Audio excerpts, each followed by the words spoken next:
Dans cette vidéo aujourd'hui, je vais vous présenter une relation entre un polyacide et sa polybase en fonction de ses différentes constantes d'acidité. Si je considère tout d'abord le polyacide ou le triacide H3PO4, l'acide phosphorique, on se rappelle bien, si on va mettre ce polyacide sur une échelle, on voit bien qu'il a trois constantes d'acidité. Et plus on se rappelle, plus la forme acide à d'hydrogène, plus elle est ainsi d'honneur, plus sa constante de dissociation est élevée et par la suite son pKa est plus petit. C'est pourquoi alors nous avons sur l'échelle H3PO4 pour pKa1, H2PO4- pour pKa2, HPO4- pour pKa3.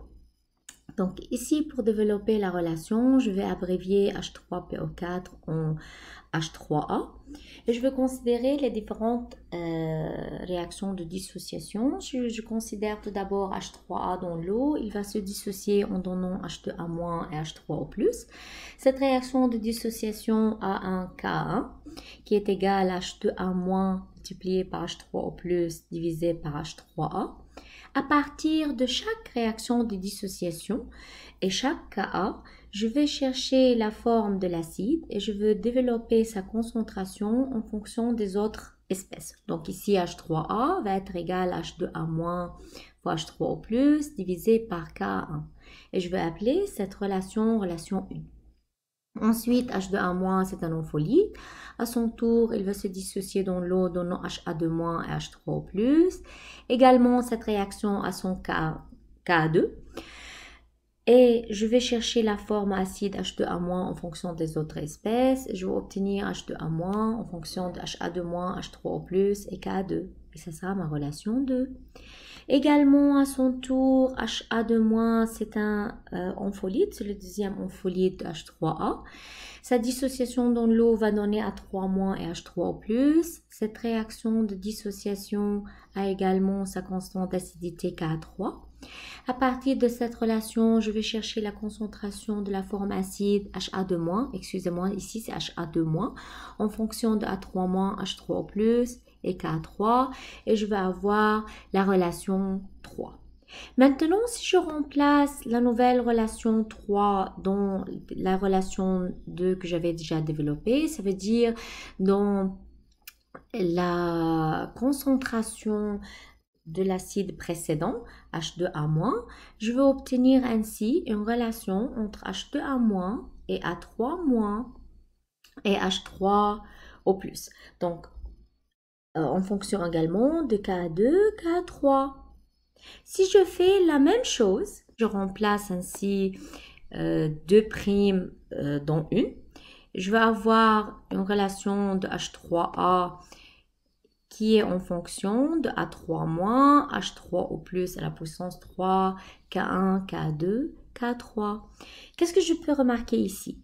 Qu'une fois que j'ai fait tous ces développements et toutes ces relations, j'ai obtenu une concentration de mon polyacide H3A en fonction de ces 3 H3O+, dont il est composé, de A3- à la puissance 1, puisqu'il en contient une, divisé par les 3 acidités de ce triacide K1, K2, K3.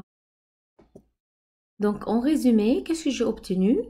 Pour chaque forme de mon polyacide, je peux la développer en fonction de H3O+, dont il est composé et de sa forme polybasique en fonction de différentes constantes d'acidité. Considérons tout d'abord H3A. Dans H3A, j'ai 3 H3O+, donc dans la formule, dans la concentration de H3A, j'ai H3O+ à la puissance 3. J'ai une fois A3- la forme polybasique, donc c'est A3- à la puissance 1, divisé par les 3 Ka ou les 3 constantes d'acidité de ce polyacide. Si je considère H2A- la forme de mon polyacide, dans cette forme, j'ai 2 H3O+, donc j'ai H3O+ à la puissance 2. J'ai une fois la polybase A3- à la puissance 1 et j'ai 2 constantes d'acidité Ka2 et K3.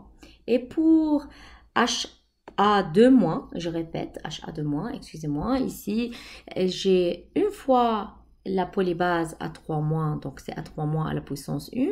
Et j'ai une fois H3O+, c'est également à la puissance 1. Et c'est en relation d'une seule acidité Ka3.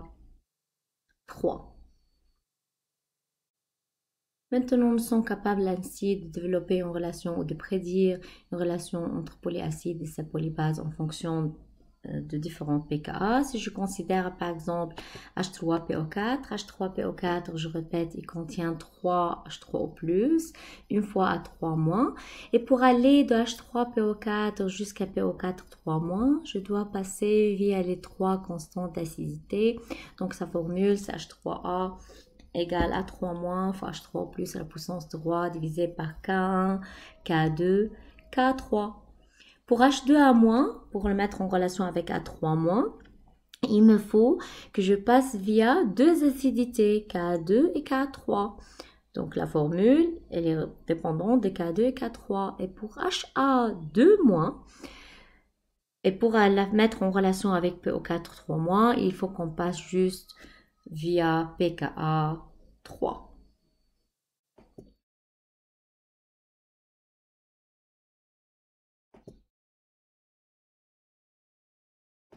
Prenons le cas de H2A. Dans H2A, nous avons H2A et HA- et A2-. Donc, si on va faire une relation entre H2A et C. Donc, prenons le cas de H2A. Dans H2A, nous avons deux acidités, H2A et HA-. Donc, on va chercher la constante de H2A en fonction des espèces. Elle est composée d'une fois A2- et deux fois H3O+. Donc, dans la formule de H2A, je vais avoir H3O+ au carré, A2- à la puissance 1. Et pour aller de H2A jusqu'à A2-, il faut que je passe via les deux acidités K1 et K2. Donc, la relation sera divisée par K1 et K2. Et pour le deuxième acide, HA-, donc j'ai une fois sa polybase, sa dibase A2-, et j'ai une seule fois H3O+, donc H3+ à la puissance 1, et je vais avoir besoin juste d'une seule acidité qui est Ka2. Prenons le cas de H4A. Si je vais mettre H4A en fonction de sa polybase, donc je vais avoir une fois A4-, 4 fois H3O+, et pour aller de H4A jusqu'à A4-, donc je vais passer via les 4 acidités K1, K2, K3. Et pour H3A-, la deuxième forme acide de ce polyacide, donc je vais avoir A4- à la puissance 1, je vais avoir H3O+ à la puissance 3. Et pour aller de H3A jusqu'à A4-, il faut que je passe via K2, K3 et K4. Donc il faut que je le divise par K2 fois K3 fois Ka4.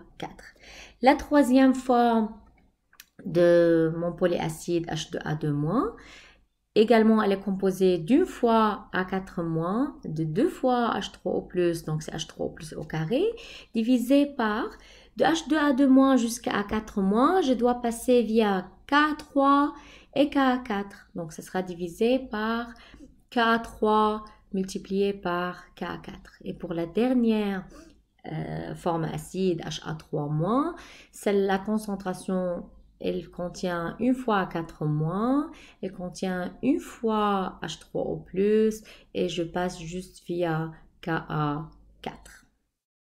C'est ainsi que nous sommes maintenant capables de développer une relation entre n'importe quel polyacide et sa polybase en fonction des différentes constantes d'acidité. Merci.